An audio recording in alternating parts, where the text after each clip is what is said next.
যেখানে দেখা যাচ্ছে আছড়ে পড়ছে একের পর এক ইরানের ভয়ঙ্কর সব ব্যালিস্টিক মিসাইলের আঘাতে চূর্ণ বিচূর্ণ হয়েছে জেরুজালেমের রাস্তা, সৃষ্টি হয়েছে বিশাল গর্ত, ধোঁয়া আর ধ্বংসস্তূপে ঢেকে গেছে পূর্ব জেরুজালেমের আকাশ। আতঙ্কে ছোটাছুটি করছেন মানুষ, কেউ আশ্রয় খুঁজছেন, কেউ স্বজনের খোঁজে ছুটছেন হাসপাতালের দিকে, আর ধ্বংসস্তূপ সরাতে হিমশিম খাচ্ছেন উদ্ধার কর্মীরা।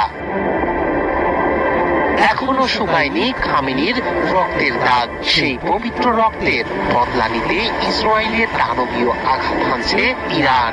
আকাশ চিরে ছুটে আসা আগুনের গোলায় জবাব দিচ্ছে খামেনির রেখে যাওয়া যোদ্ধারা। গভীর রাতের নীরবতা ভেঙে একের পর এক ব্যালিস্টিক মিসাইল ছোড়া হচ্ছে ইসরায়েলের দিকে। তেহরানের বার্তা স্পষ্ট, এই হামলা